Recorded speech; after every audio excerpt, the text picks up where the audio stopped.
Bismillahirrahmanirrahim. Assalamualaikum warahmatullahi wabarakatuh.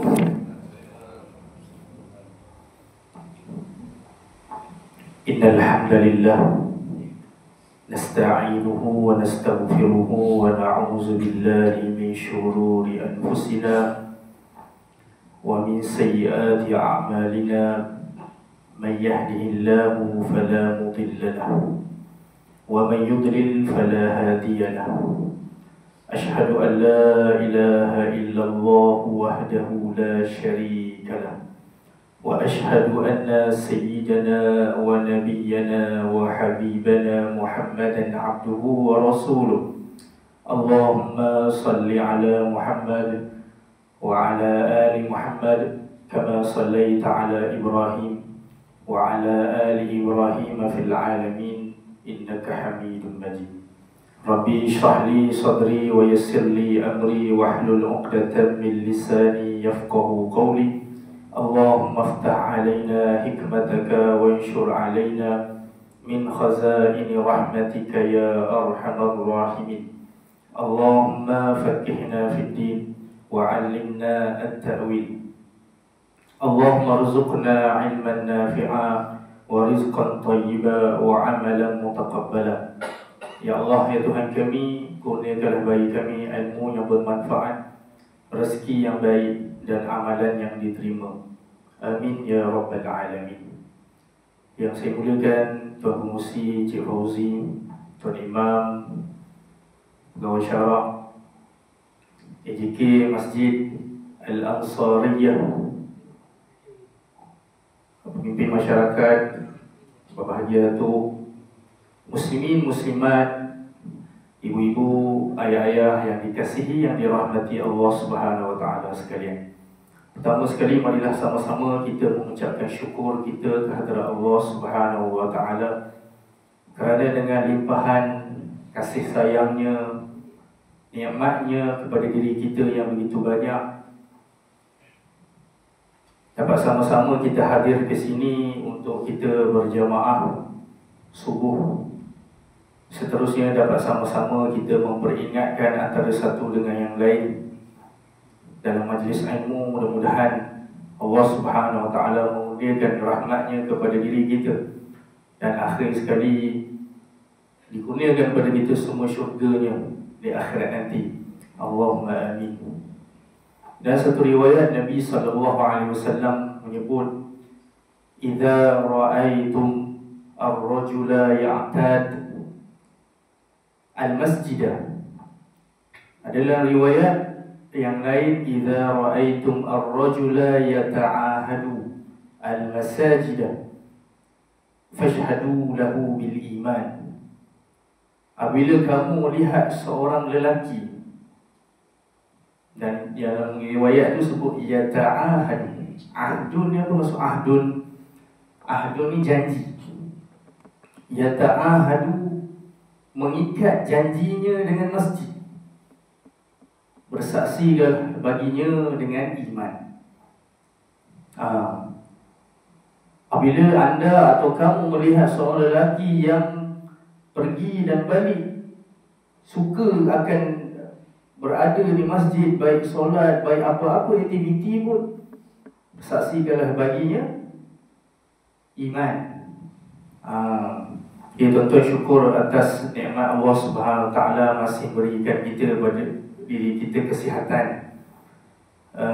Saya ada dapat khabaran juga yang beberapa ketika yang lepas ada dua dia panggil apa, ahli jamaah kita telah pergi dipanggil oleh Allah Subhanahu wa taala, kan? Yang mana tuan-tuan, inilah destinasi kita ataupun tempat yang untuk kita bermuamalah. Masjid ini tempat kita berjamaah dan apa sahaja kita duduk di sini berbincang dan segala aktiviti di sini, dan itulah dipanggil apa, persahabatan yang terbina antara kita dengan yang lain, yang mana apabila perginya sahabat kita, itulah yang kita kenang-kenangkan kalau dia pergi, kita doakan untuk dirinya. biarlah orang kenal kita dekat masjid, bukan kenal kita dekat tempat lain. Maka bersaksikanlah baginya iman. Zuhur datang, asar datang, maghrib datang, isyak datang, subuh datang, program-program lain pun datang di masjid. Bukan masjid ini saja tak sempat pun, masjid di sini, masjid lain pun muka dia juga. Maka saya mengajak tuan-tuan, selepas saja Ramadan ini, inilah agenda kita yang sepatutnya kita bincangkan, iaitu tetapkanlah istiqamah kita untuk datang ke masjid.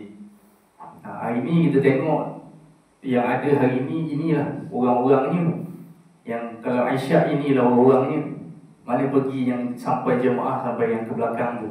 Maka kita nak istiqamah tu tuan-tuan. Bukan sahaja kita berada dalam bulan Ramadan, sahaja kita beribadah, kita struggle, tetapi bulan lain kita biasa-biasa saja. Tak mau macam tu. Tuan-tuan, saya pun tak nak mengulas panjang. Memandangkan saya punya slot sebulan sekali je. Saya tanda ni, buku ni masih di awal lagi. Saya ingat bulan Ramadan saya ada buat perkongsian juga, tetapi saya tak usik perbincangan di sini. Saya berkongsi tentang isu Ramadan. Tetapi perjumpaan saya lihat balik dalam rakaman yang lepas bulan Rajab, lama. Bulan Syaban tak ada, bulan Syawal cuti penuh. Jadi lama tak jumpa ni. Jadi kita dalam surah Al-An'am. Surah Al-An'am ayat 122 ini, a'udzubillahi minasyaitonirrajim. Awaman kana maitan fa ahyaynahu wa ja'alna lahu nuran yamshi bihi fin nasi kaman mathaluhu fidh dhulumat مثله في الظلمات ليس بخارج منها كذلك زين للكافرين ما كانوا يعملون. Adakah orang yang mati hatinya dengan kufur, kemudian kami hidupkan dia semula dengan hidayah dan petunjuk, dan kami jadikan baginya cahaya iman yang menerangi, sehingga dapatlah ia membezakan antara yang benar dengan yang salah, dan dapatlah ia berjalan dengan suluhan cahaya itu dalam masyarakat manusia. Adakah orang yang demikian keadaannya sama seperti yang tinggal tetap di dalam gelap gelita, yakni kufur, dan tidak dapat keluar sama sekali daripadanya? Demikianlah sebagaimana iman itu diperlihatkan keelokan kepada orang beriman, dan diperlihatkan pula pandangan orang-orang kafir itu akan keelokan apa yang mereka telah lakukan daripada perbuatan kufur dan segala jenis maksiat. Al-An'am ayat 122. Ayat ni tuan-tuan, kita dah bawa ke perbincangan awal dahulu, dan kita ada sebut berkenaan dengan asbabun nuzul. Ayat ini kalau tuan-tuan baca di peringkat awal dia, Allah Ta'ala tanya, adakah orang yang sebelum itu mati hatinya dengan kufur? Maka kita tahu orang yang tidak beriman ini kufur, di sisi Allah dia mati. Tetapi selepas itu fa'ahyayna, kami menghidupkannya, kami campakkan nur pada dia, hidayah, petunjuk.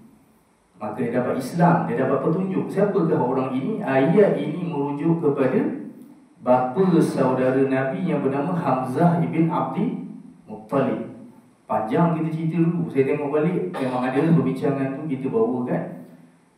Perbincangan yang mana Hamzah ibn Abdul Muttalib sebelum dia masuk Islam, dia adik-beradik dengan Abdullah, lain mak saya sebut dulu. Yang Abdullah ibunya bernama Fatimah, yang Hamzah ibn Abdul Muttalib ni ibunya nama Hala. Selepas tu dia hidup dengan cara dia, Nabi hidup dengan cara Nabi, tapi Nabi itu anak saudaranya. Akhirnya satu ketika Nabi ini dengan dia panggil apa, berterusan berdakwah, baginda ini dipukul, dihina dan sebagainya. Khabar ini didengari oleh Sayyidina Hamzah. Dia kata tak boleh lah benda macam ni dibuatkan pada, perbuatan ini berlakukan kepada anak saudara.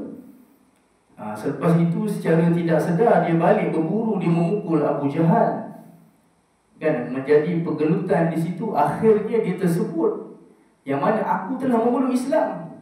Sebenarnya dia tak sebut, dia hanya menyebut saya tak beriman betul pun. Lepas tu balik dia termenung dan sebagainya, dia fikirkan balik.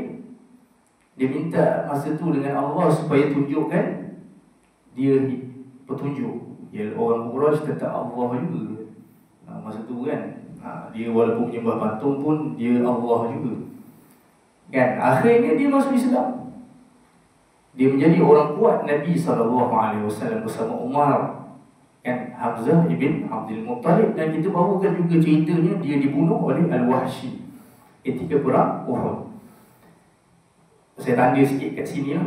Maka dekat sini kata dalam ayat 122 surah Al-An'am, Allah menyamakan orang yang belum beriman itu seperti orang yang mati. Lalu apabila dia memurniakan iman kepadanya, lalu dia hidup kembali.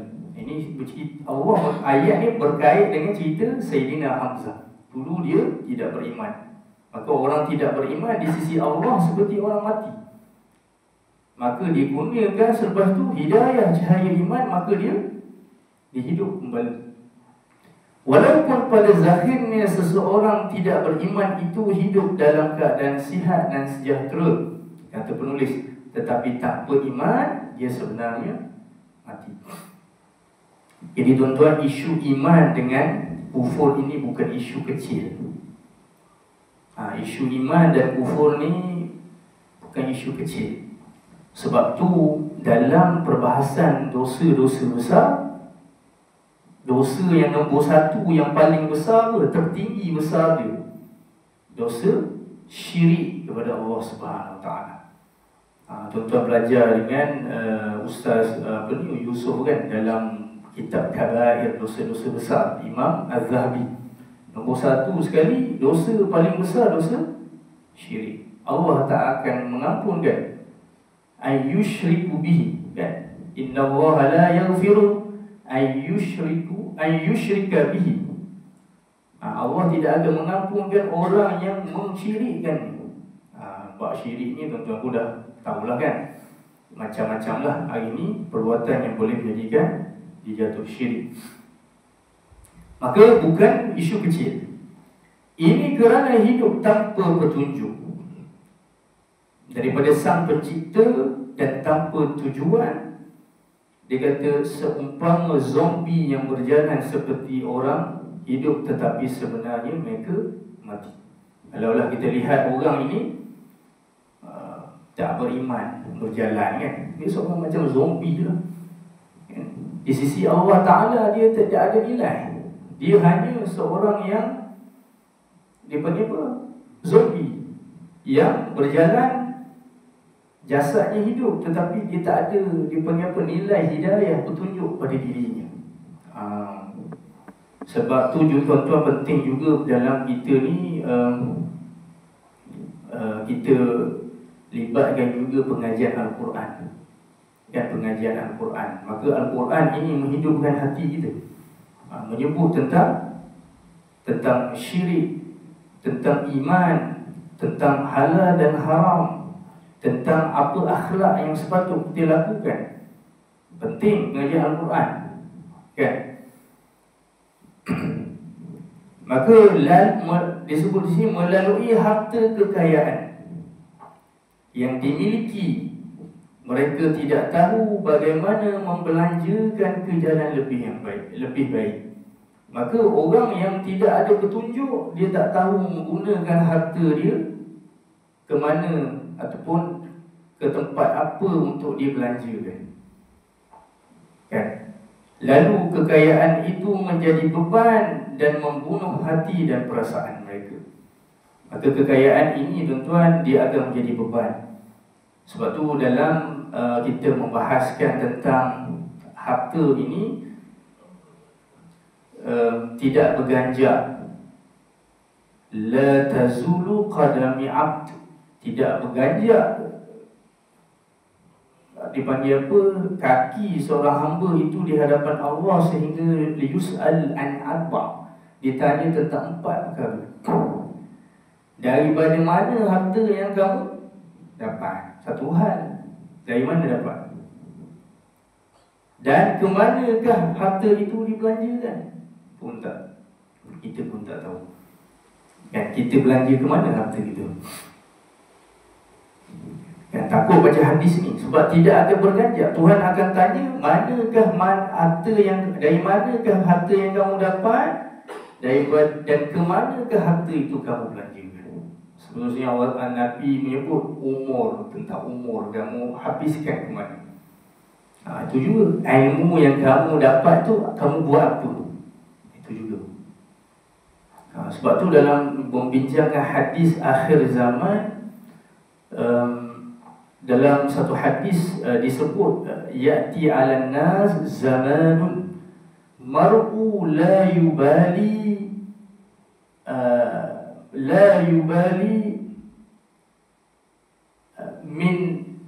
min aina akhadha, ya, min al-halal atau al-haram. Sampai satu masa di zaman sekarang, kita ni duduk di fasa akhir zaman yang mana manusia tidak menghiraukan, la yubali, tidak kira, tidak mengambil berat tentang daripada mana harta yang dia ambil. Ma akhaza minhu, tak ambil kira, tak kisah yang daripada mana harta yang dia ambil, sama ada daripada sumber yang halal ataupun yang haram. Ini zaman kita sekarang ni.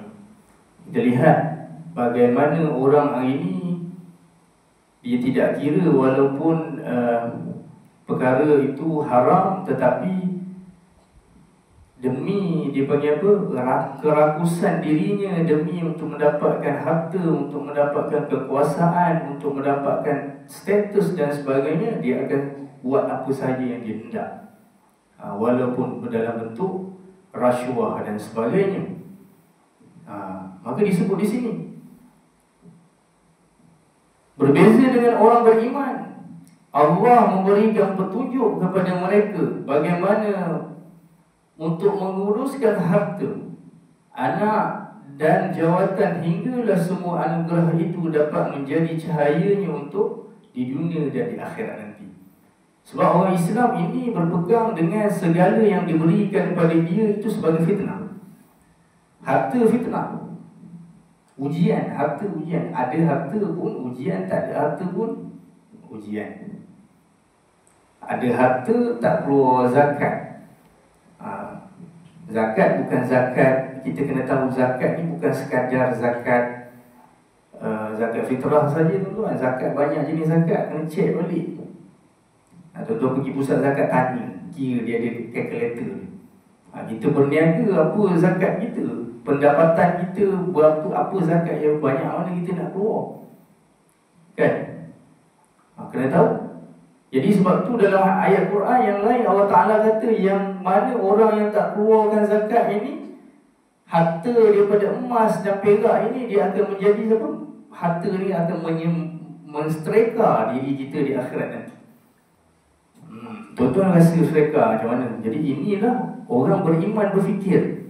Maka harta juga fitnah, anak juga fitnah, jawatan juga fitnah, kan?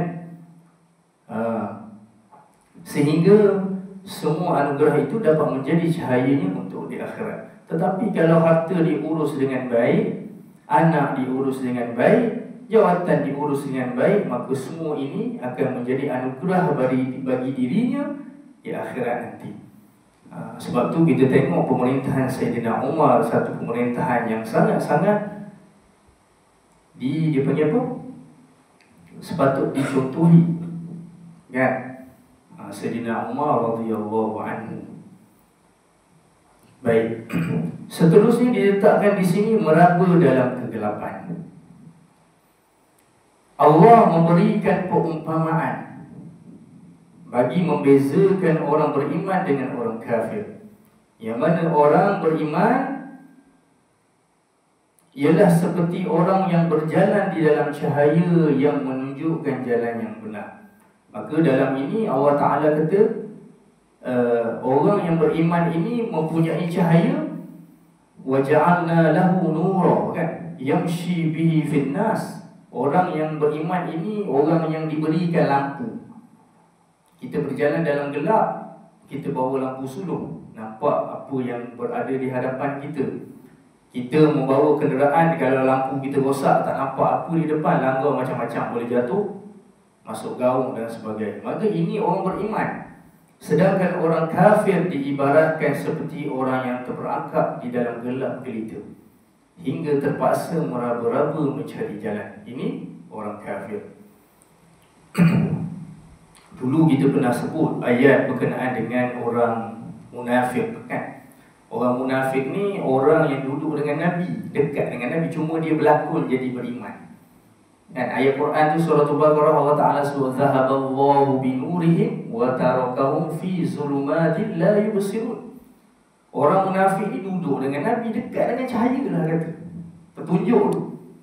Tapi Allah Ta'ala gambarkan Allah menghilangkan cahaya mereka, dan Allah meninggalkan mereka dalam kesesatan yang mana mereka tidak dapat melihat. Elok dah duduk dengan Nabi, duduk dengan sahabat, tapi mereka tidak hendak mencari peluang untuk beriman. Bahkan dia panggil apa? Hasad, dengki yang menguasai diri mereka. Bahkan satu ketika mereka bersungguh-sungguh untuk membunuh Nabi SAW. Ini orang munafik. Ya, cahaya ini satu benda yang besar, cahaya iman. Baik. Sudah tentu mereka tidak dapat berjalan dengan baik dan pastinya sesat. Kan, kita tengok tuan-tuan, kita orang yang tidak beriman ini cuba, ini saya nak selitkan sedikit, cuba mencari jalan untuk menyesatkan orang yang beriman. Apa yang berlaku masa hari raya yang baru-baru ni, kan? Kita ni tuan-tuan, setiap hari raya, setiap apa mesti dia ada trend. Dia ada benda-benda yang baru nak ikut orang.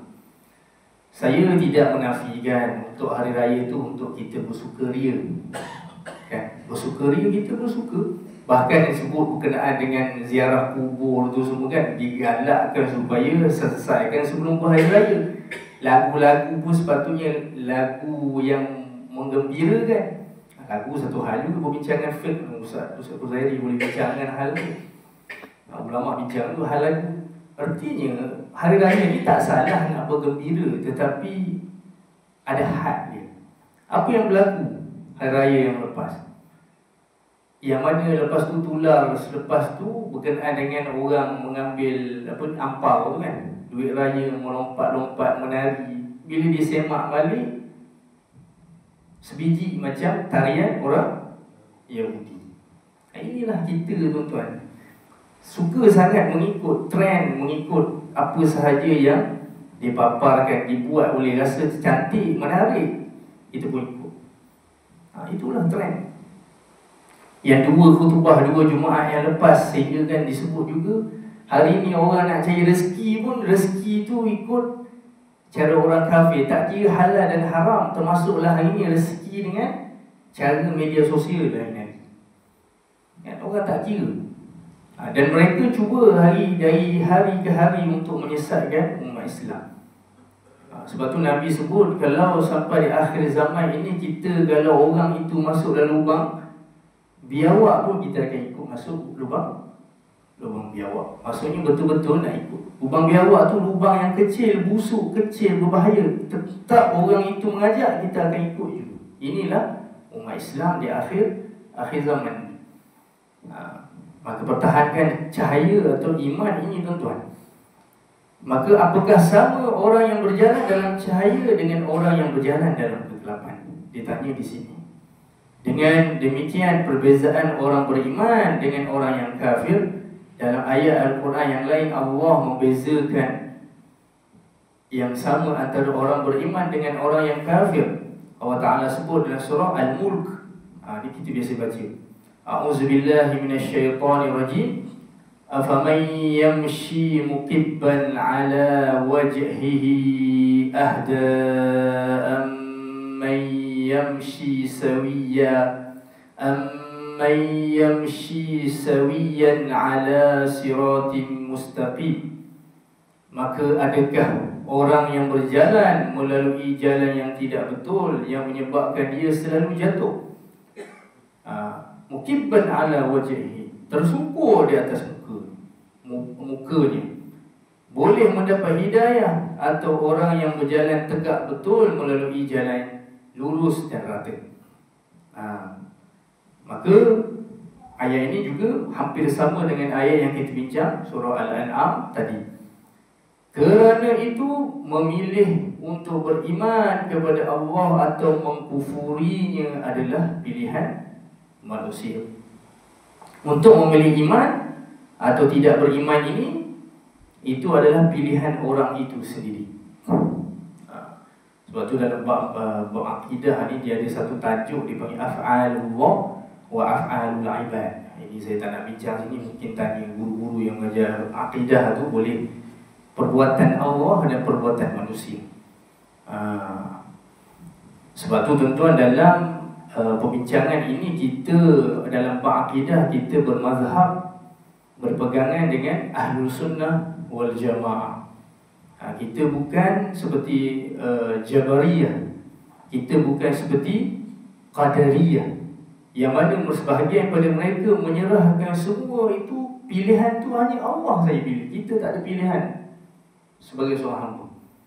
Sebahagian juga mengatakan semua pilihan semua terletak pada manusia, Allah tak ada, Allah tak mengaturkan hal ini.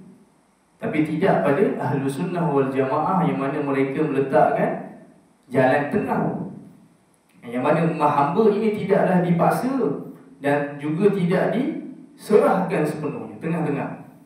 Maka dia jalan sederhana pertengahan ini berbanding Jabariyah, Qadariyah. Maka manusia diberikan pilihan. Tuan-tuan boleh pilih, tuan-tuan nak beriman kepada Allah Subhanahu Wa Taala atau tidak beriman. Hari ini boleh tuan-tuan kufur, boleh. Hari ini juga tuan-tuan boleh beriman. Iman boleh keluar dan masuk. Tapi ini Allah memberi kita pilihan supaya kita pilih. Sebagaimana Sayyidina Hamzah memilih iman, yang mana sebelum itu dia tidak beriman, selepas itu menjadi orang yang beriman, bahkan imannya hebat dan mempertahankan Nabi SAW dan syahid dalam perang Uhud. Walaupun dilihat jasadnya begitu menyayat hati, kan, dibelah dadanya dan sebagainya, dicongkil mata sebagai riwayat, kan. Maka pada akhir ayat ini, demi kasih sayangnya kepada orang beriman, Allah menjadikan semua perbuatan baik itu sebagai sesuatu yang indah pada pandangan mereka. Tuan-tuan, orang beriman ni, dia diberikan satu penglihatan yang melihat sesuatu yang baik itu baik, kan? Tuan-tuan lihat seekor kucing, kan, kucing tu mungkinlah dalam keadaan dia tidak terurus, sakit, kesiannya kucing ni. Kita pun bukan minat bela kucing ni sebenarnya, kita pun ambil. Duit pun tak berapa banyak, tapi kalau biar dia garang mati ataupun kesian juga, kita pun atau ke klinik kerajaan ke yang veterina ke atau yang swasta, kita dipanggil tajir contoh, kan, tak sampai hati. Jadi kita akhirnya kucing itu sihat, baik dan sebagainya. Ada orang, tuan-tuan, kita tengok baca, kan, yang dulu dia pernah ditangkap. Sebab apa? Suka khianat pada kucing. Dia seronok tengok benda tu. Bila kucing tu mati, terseksa, dia seronok. Sebaliknya dengan orang beriman, dia letakkan dekat dubur kucing tu mecun, dia letukkan, seronok, ditangkap. Ada yang dicelupkan cat.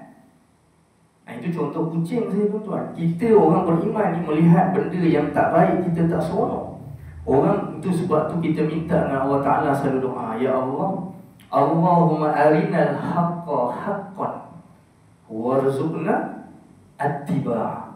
Kalau sama, warzuqna attiba', wa arina batila batilan warzuqna tinaba. Nanti boleh tu minta imam ataupun noja boleh tuliskan tu, boleh tampak doa. Ya Allah, perlihatkanlah bagi kami yang hak, yang benar itu. Kami melihat Kita tahu itu hak, benar. Kita lihat, sadar itu benar. Berikan kami kekuatan untuk buat itu. Wa arinal batila batilan. Perlihatkanlah bagi kami yang batil itu. Kita nampak betul tu tak betul, betul-betul itu batil. Macam mana nak kata betul lagi dah betul batil? Dan berikanlah kami kekuatan untuk meninggalkan batil, tinggal. Benar, kita nak ikut. Maka Allah menjadikan sesuatu, dan dia kata ia akan mendorong mereka melakukan lebih banyak kebaktian dan meninggalkan segala memudaratkan. Ini orang beriman, diberikan cahaya. Benda yang tak betul dia rasa, ini tak betul ni, tak boleh ni. Aku walaupun tak belajar banyak, adalah sikit-sikit dulu belajar sekolah, tapi rasa ni tak betul. Ini pentingnya iman, membezakan benda yang betul tak betul. Ataupun paling rendah lagi, dia cuba nak mendapatkan ia benar atau tidak, salah atau betul, tanya. Ustaz, cikgu ni macam mana betul, salah? Saya rasa macam tak betul. Tanya. Kan? Sebaliknya orang yang kufur ini, orang yang mengingkari Allah Subhanahu Wa Taala, Allah akan menjadikan segala perbuatan jahat dan dosa itu kelihatan cantik dan benar pada mata mereka. Orang sebaliknya, orang kufur, orang yang tak beriman ini, benda yang dia buat yang salah itu pada diri mereka itu seronok, cantik. Kita baca isu bela kan, isu perempuan muda OKU tu kan. Ini sebab masuk berita saya sebut lah. Macam mana tuan-tuan dia didera dan sebagainya, sehingga disuruh makan cili api. Tuan-tuan boleh ke kalau tuan-tuan jadi buat pedas tak? Dia paksa makan cili. Budak tu budak OKU. Dia seronok, agaknya seronok lah. Dia tengok budak tu menangis, meraung, dia seronok. Ada yang satu cerita kata dia disuruh makan najis ni sendiri. Tuan-tuan boleh buat benda tu, kita pun tak buat, tapi dia seronok melihat benda tu berlaku. Maka orang yang kufur ini, orang yang tak beriman, termasuklah tak beriman dengan ayat Allah, bila dia tengok perbuatan yang tak betul ni, maksiat ni, dia rasa benda tu cantik, seronok. Bahkan betul pada mata mereka. Ini kita tak nak, tuan-tuan. Disuruh makan najis, kita pegang, kita tak mau. Ini disuruh dia makan.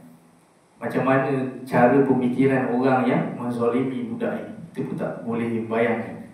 Ni Allah Ta'ala sebut, kazalika zuyyina lil kafirina ma kanu ya'malun. Demikianlah sebagaimana iman itu diperlihatkan elok kepada orang beriman. Orang beriman, dia tengok benda ni, ni tak boleh ni, tak betul ni, ataupun ni bagus ni, kan? Ini sepatutnya masjid buat begini, kita kena tambah baik ini supaya masjid lebih begini, nak buat lebih baik, contoh, kan? Maka dia nampak ini baik. Dan diperlihatkan pula pada orang-orang yang kafir itu keelokan yang mereka lakukan daripada perbuatan kufur dan segala jenis maksiat. Kafir ini boleh jadi kafir kufur yang tak beriman langsung, boleh jadi orang yang kufur kepada ayat Allah Subhanahu Wa Taala. Boleh tuan-tuan? Kamu ibu saya tengok bersemangat. Kesannya dia kata orang yang berzina dan minum arak akan terus melakukan maksiat ini. Ini tak ada huraian kat situ. Akhir zaman juga tuan-tuan, kalau tuan-tuan mengaji hadis akhir zaman, tuan-tuan boleh baca banyak. Ada yang Syekh Fahmi Zamzami tu ada tulis, yang buku Ustaz di Melaka tu pun ada tulis kan, susun hadis tu. Sampai satu akhir zaman tuan-tuan, arak ini satu masa kalau orang tak beriman dia tanya dia, minum arak tak? Aku kan minum arak, ni air biasa, ini zero alkohol, contoh. Tapi botol tiger. Ada perbahasan isu ni pernah menjadi satu polemik perbincangan para asatizah di peringkat Malaysia dulu. Akhir zaman arak, orang akan menamakan arak itu bukanlah arak, dengan menamakan nama yang lain.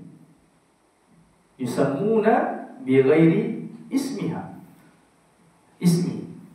Yang mana mereka akan menamakan arak ini dengan bukan nama arak, dengan nama yang lain-lain. Beer ke Carlsberg ke, Guinness Stout ke apa kan. Lepas tu pula keluar lagi botol-botol yang daripada syarikat arak itu yang mengeluarkan air minuman yang kata ini bukan arak, zero alkohol. Keluar jenama Tiger, keluar jenama apa? Guinness kan, Guinness Malta. Saya pernah terbaca juga hal mengelirukan masyarakat Islam. Saya bacalah akhirnya tuan-tuan disarankan kepada kita jangan minum. Saya bacalah fatwa tu. Hari ni orang akan menamakan apa saja supaya membolehkan dia minum arak, berzina. Dia rasa seronok berzina kan. Sebab tu dalam perbahasan zina ini juga suatu masa orang yang kata aku tak kacau kau, aku suka sama suka. Biarlah. Ini puak-puak liberal sentiasa perjuangan hal ni. Dia pun suka, aku suka, tak apa. Akhirnya institusi perkahwinan tu dianggap satu institusi yang diketepikan. Apa sahaja yang dia nak melepaskan nafsu dia, carilah perempuan, carilah lelaki. Lepas tu besok dia jumpa orang lain, dia buat dengan orang lain pula. Ini ayat ini Allah Ta'ala gambarkan orang kufur itu apa yang dia buat tu, dia rasa benda tu cantik, betul. Seterusnya orang yang mengambil riba dan rasuah serta penipuan akan mencari helah bagi menjustifikasikan dosa mereka dengan alasan strategi perniagaan.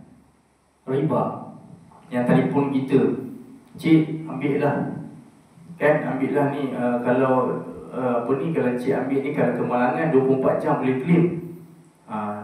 Ada surat hospital ke sekian dan sekian, boleh terus dapat. Kita tanya, ini takaful ke insurans? Kan? Ini insurans, dia takaful, kita tak tawarkan itu. Sebab ada konteks-konteks tertentu, ada keadaan tu takaful tak boleh nak buat gitu. Riba yang bentuk insurans je boleh. Akhirnya dia kata, sama je cik, sama je. Cik bayar insurans ke, cik bayar takaful, sama. Tak sama tuan-tuan. Kita dah sebut dulu bab ayat riba kan. Riba tu secara umumnya tuan-tuan dah belajar bab riba. Ayat riba yang dulu yang mana tuan-tuan pun belajar bab dalam, saya tengok rakaman yang dalam masjid ni punya rakaman, Ustaz Yusof pun dia sebut tentang dosa riba. Tak sama. Mana boleh sama? Kan? Daripada pinjaman dia di pembelian emas, tak sama. Kan? Baik juga rasuah. Rasuah hari ini namakan dengan apa-apa. Ini duit kopi cik. Ini bukan rasuah. Ini hadiah hari raya. Sebenarnya rasuah. Mencari helah untuk memberikan apa-apa justifikasi. Kerana itu orang kafir akan berterusan melakukan kejahatan. Orang kafir, orang yang kufur, melakukan kejahatan dan terus menjahanamkan diri mereka di dunia, apatah lagi di akhirat. Kita tengok orang, saya banyak sangat cerita tuan-tuan, banyak dalam kepala saya ni, banyak contoh-contoh yang nak disampaikan tapi tak sempat masa ni. Kan kita tengok yang berada di Palestin tu kan. Sebab tu Palestin tuan-tuan, jangan isu Palestin jangan berhenti sampai bila-bila.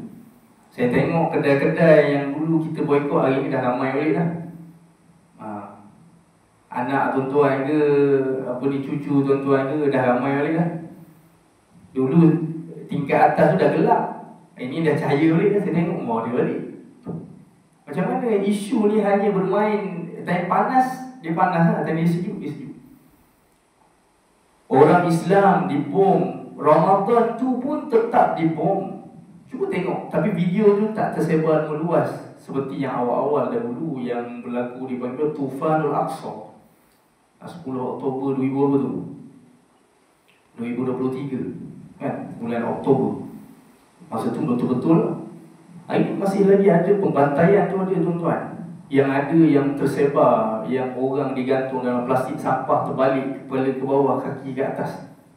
Yang banyak tergantung tu macam daging lembu kena tergantung, kaki ke atas, kepala ke bawah. Yang lain tu dah senyap, tak tahu pensan ke mati. Yang bergerak tu seorang ni. Itu penyiasaan yang mungkin saya rasa tak berapa dahsyat sangat. Banyak lagi penyiasaan yang lain yang dilakukan oleh Israel. Saya tak pasti itu video Israel ataupun di Syria. Syria satu isu juga tuan-tuan. Kalau tuan-tuan tengok Syria hari ini ditawan kembali oleh Mujahidin. Mujahidin baru-baru ni lah ditawan kembali. Kalau tuan-tuan tengok zaman pemerintahan Bashar Assad, sebelum itu Hafiz Assad, sebenarnya benda ni memang berlaku secara sedar ataupun tidak sedar. Mungkin kalau tak sadar tu masuk dibawa dalam penjara bawah tanah, dibunuh, tak kembali dan sebagainya. Bayangkan tuan-tuan, penjara yang memenjarakan 1 juta manusia. Sekecil pelajar, sekecil budak kecil umur 10 tahun pun dipenjarakan. Apa dosa dia? Kalau saya ada link TikTok tu nanti saya bagi pada ahli majlis. Tuan-tuan tengoklah. Tuan-tuan, saya cerita tak sampai. Saya kena tengok video Sendaya dekat Syria. Macam mana tuan-tuan ada mesin menghancurkan daging. Ini bukan daging cerita daging ayam, daging lembu, daging manusia. Ada mesin untuk memotong tulang manusia. Yang ada lagi dahsyat, mesin yang untuk dia berdepan boleh kita empak ni, kita penyekkan besi tuan-tuan. Ini penyekkan orang dan ada laluan darah mengalir keluar. Dia penyek orang hancur. 1 juta manusia yang keluar hanya 3,500 saja manusia yang keluar daripada penjara Sendaya. Ini kekejaman yang berlaku zaman Bashar Assad yang ini Rusia untuk jaga dia, pertahankan. Ini isu akidah tuan-tuan, isu politik di dalam negara dia satu hal. Isu akidah Syiah dengan Ahlus Sunnah wal Jamaah. Hari ini ditawan kembali. Tuan-tuan kena baca lah bab-bab geopolitik antara Iran dengan tu, panjang kat sini. Tak sempat lah kita nak bincang hal tu. Dia tak ada Iran, yang backup di Iran pun dah keluar kan. Maka dia tak kuat. Bashar Assad ni dulu dia ada backup kuat kan. Sebab tu saya tak percaya sangat buat Iran ni. Iran ni saya tak percaya sangat. Kalau pendapat peribadi lah bacaan saya. Kalau tuan-tuan mau kata Amerika dengan Rusia ni, Rusia baik sikit kan, Amerika jahat.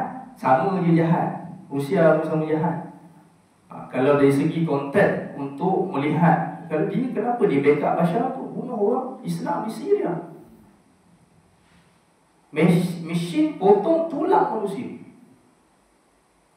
Lelaki dibogel tuan-tuan, dibogel ke musim sejuk, menggigil, berpeluk bersama peluk.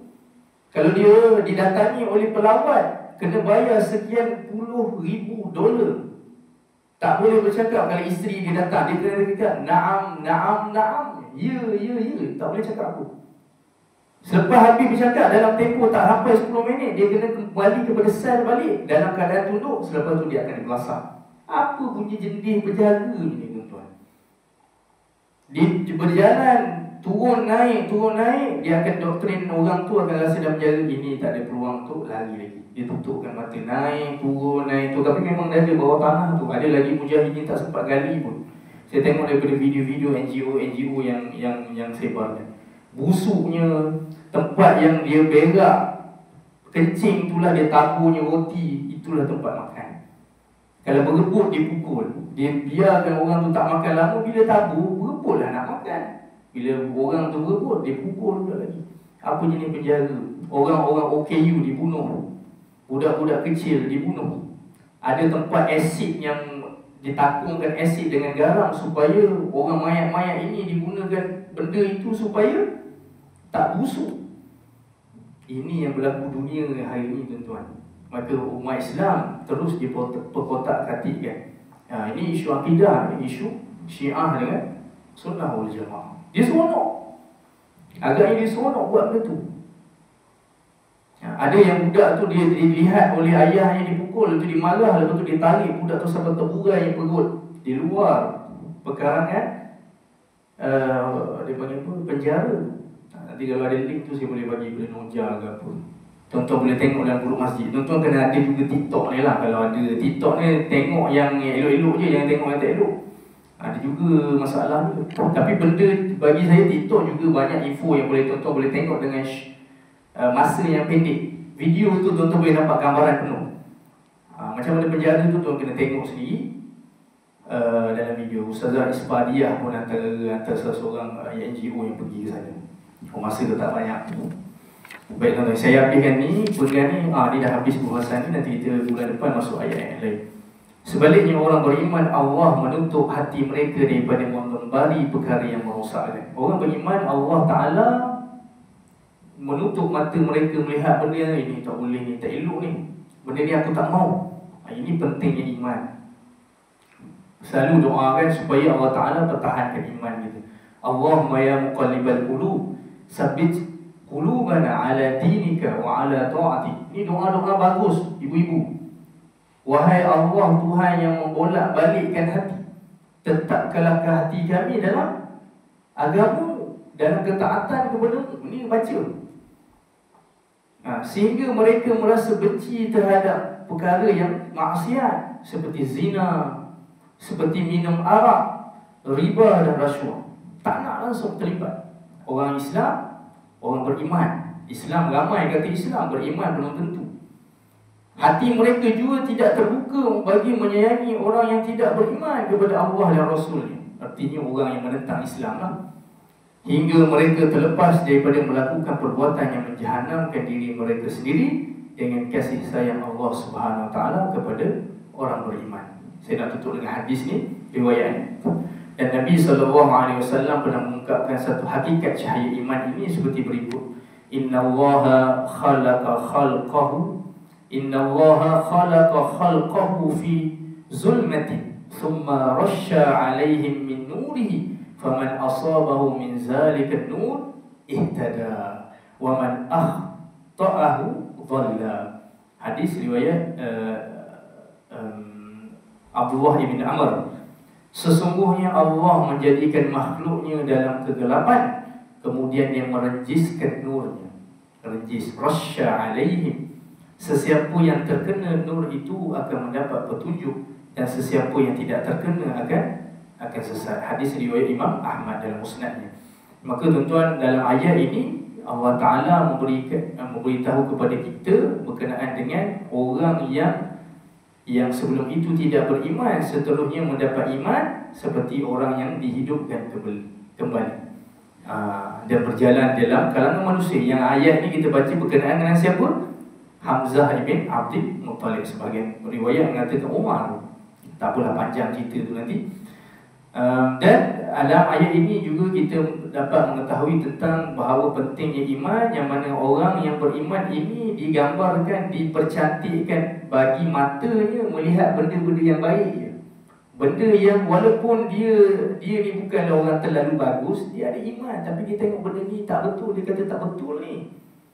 Ya, itu pentingnya iman. Dan juga sebaliknya, orang yang kafir, yang tidak beriman, kufur ini bagi mereka diperlihatkan, bagi mereka yang jahat itu cantik pada mereka, betul pada mata mereka. Saya rasa cukuplah untuk hari ini, sikit perkongsian. Mudah-mudahan kita semua mendapat manfaat, mendapat petunjuk yang pentingnya daripada ayat yang kita baca ini untuk kita bawakan dalam keseluruhan kehidupan kita.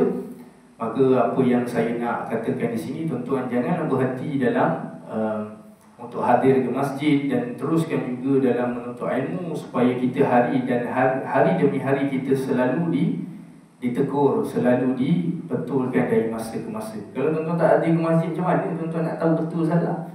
Tuan-tuan nak diperingat, siapa nak peringatkan suami kita? Kita pun marah dengan suami kita. Cakap dengan suami, ialah bukan kata kita bergaduh dengan suami, tidak. Kadang-kadang kita pun hari-hari orang tu. Kita datang ke masjid, besok ustaz ini, esok orang ini, esok sekian. Jadi kita dapat daripada mereka teguran tu secara tidak langsung. Kalau tuan-tuan tak datang masjid, siapa nak mengingatkan? Wa zakkir fa inna zikra tanfa'ul mu'minin. Allah Ta'ala alam bisawab. Yang baik datang daripada Allah, yang kurang itu Allah letakkan pada diri saya sebagai seorang hamba yang tak lekang daripada kekurangan. Saya mohon ampun, mohon maaf. InsyaAllah ada rezeki, ada umur, kita bertemu lagi. Bismillahirrahmanirrahim. Alhamdulillahirrabbilalamin. Wassalatu wassalamu ala ashrafil anbiya'i wal mursalin, Sayyidina Muhammadin wa ala alihi wa sahbihi ajma'in. اللهم فقهنا في الدين وعلمنا التأويل واهدنا الصراط المستقيم. اللهم أرنا الحق حقا وارزقنا اتباعه وأرنا الباطل باطلا وارزقنا اجتنابه.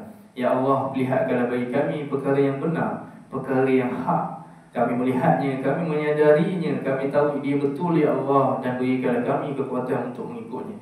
Dan perlihatkanlah bagi kami perkara yang batil, perkara yang buruk, perkara yang dibenci oleh-Mu ya Allah. Kami lihat, kami menyadarinya, ia tidak betul ya Allah, dan berikanlah kami kekuatan untuk kami meninggalkannya. Rabbana atina fid dunya hasanah wa fil akhirati hasanatan wa qina azabannar wa adkhilnal jannata ma'al abrar ya aziz ya ghaffar ya rabbal alamin. Sallallahu ala sayyidina Muhammadin wa ala alihi wa sahbihi wa baraka wa sallam. Walhamdulillahi rabbil alamin. Barakallahu fikum. Kita tangguh dengan bacaan tasbih kafarah dan salatul asr. Assalamualaikum warahmatullahi wabarakatuh. Subhanallah wa bihamdika asyhadu an la ilaha illa anta astaghfiruka wa atubu ilaik. Bismillahirrahmanirrahim. Innal insana lafi khusr illa alladhina amanu wa 'amilus solihati wa tawassaw bil haqqi wa tawassaw bis sabr.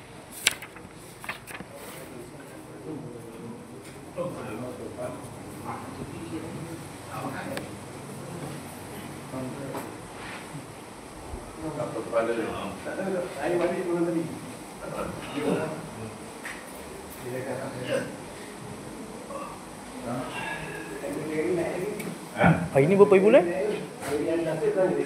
Ha? Hari 11. Oh, 11 eh.